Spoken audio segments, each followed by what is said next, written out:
आज बीजेपीची press conference पयली तातूंत दोन मंत्री सुभाष शिरोडकर आनी रोहन खंवटे हे सीएमाक डिफेंड करताले, आपल्या सरकाराक डिफेंड करताले. म्हाका दिसता भारताच्या इतिहासान पयले फावट अशें जालां आसतलें की दोन मंत्र्यांक येवन सांगचें पडलें की आमी मुख्यमंत्र्याच्या सपोर्टान आसा म्हणून. कित्याक जनरली कशें आसता, जर सरकार आसता ताचे सगळे जे कॅबिनेट मिनिस्टर आसता ते कायद्यान मुख्यमंत्र्याच्या सपोर्टान आसपाकूच जाय.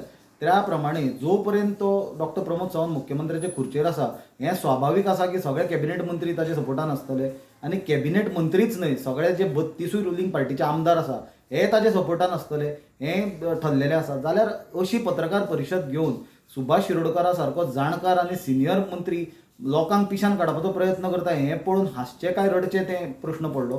कित्याक इंग्लिशीन एक म्हण आसा, डॉंकी प्रेजीस इट्स ओन टेल म्हणून, तशी आजची ही पत्रकार परिशद पळयल्यार म्हाका गत दिसली. कित्याक आज गोंयांत जें वातावरण आसा, उत्तर गोंया पासून दक्षिण गोंया पर्यंत सबंद लोक रस्त्यार देंवल्ले आसा सरकाराच्या विरोधान, सरकाराच्यो निती, सरकाराचो भ्रश्टाचार, सरकाराच्या फेल्ड एडमिनिस्ट्रेशनाच्या विरोधान निदर्शनां चल्ल्या.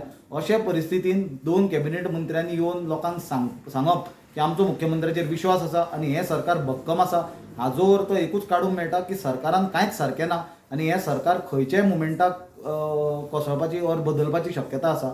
दुसरी म्हणल्यार जर खरी सत्य परिस्थिती आजच्या सरकाराची जाणूंक जाय जाल्यार म्हाका दिसता जे आमदार बीजेपीचे आसा तांकांच जर प्रायवेटली कोण जर विचारीत, ऑन कॅमेरा न्हय, ऑन कॅमेरा ते कांय उलोवचें ना, जाल्यार आजच्या सरकाराची परिस्थिती कितें आसा ती सारकी क्लियर जातली.